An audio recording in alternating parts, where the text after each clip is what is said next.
Hi mga ka-Reyna! Welcome back to my channel. Reyna, muntikan ng mapahamak o madisgrasya sa poder ni Mang Nestor. Talaga namang napakagandang timing na naibalik na nga si Reyna kay Mama Roda dahil napakarami palang pangyayari habang nasa poder ni Mang Nestor si Reyna. Bago natin ituloy ang usaping ito, maraming salamat muli sa inyong pagtangkilik sa aking munting channel. Luzon, Visayas, Mindanao, mga senior citizen, individuals at mga iba't ibang grupo, mga OFWs na katulad ko, sana ay nandyan pa rin tayo, hinding-hindi magsasawa sa kwento ng buhay ni Reyna. Mga ka-Reyna, salamat sa inyong pag-subscribe sa aking munting channel.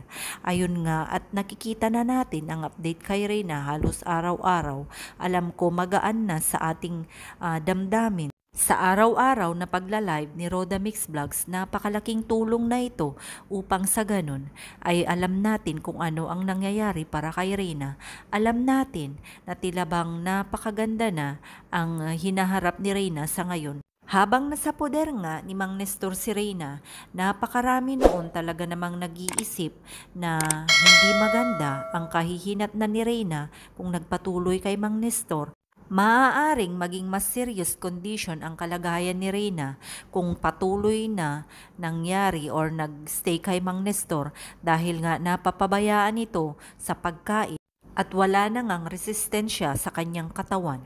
Na napakalaking bagay ito na kailangan nga ni Reyna ang tamang diet or tamang pagkain upang sa ganun ay masustain ang kailangan ng kanyang utak at kanyang buong katawan.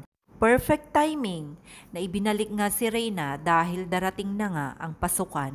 Kaya naman sa 1 linggo o 2 linggo, naaalagaan ni Mama Roda si Reyna, kampante siya na manunumbalik na ang sigla ni Reyna na sana nga ay patuloy na ipinapanalangin ng lahat ng mga supporters na katulad ko, Luzon, Visayas, Mindanao, lalong-lalo na ang mga naghahangad na mga senior citizen na sana ay mapadali ang paggaling ni Reyna ngayon na sa puder na siya ni Mama Roda. Samot-sari pa ring mga bashers ang nakikita natin sa social media mga ka-Reyna, pero sana wag na natin silang patulan, hayaan na natin kung ano ang kanilang sinasabi against kay Reyna. Ang mahalaga nandyan pa rin tayo sama-sama, talaga namang sumusubaybay sa lahat ng kwento ng buhay ni Reyna. I hope someday na talaga namang gumaling ito ng tuluyan. Sana hanggang sa huli ay nandyan tayo, magkita-kita tayo hanggang sa huling laban ni Reyna na tuluyan na itong gumaling at ipakita niya sa madla at magpapasalamat sa lahat ng mga nangbabash sa kanya. Kaya naman mga ka-Reyna, sama-sama lang tayo, huwag tayong magsasawang suportahan si Reyna.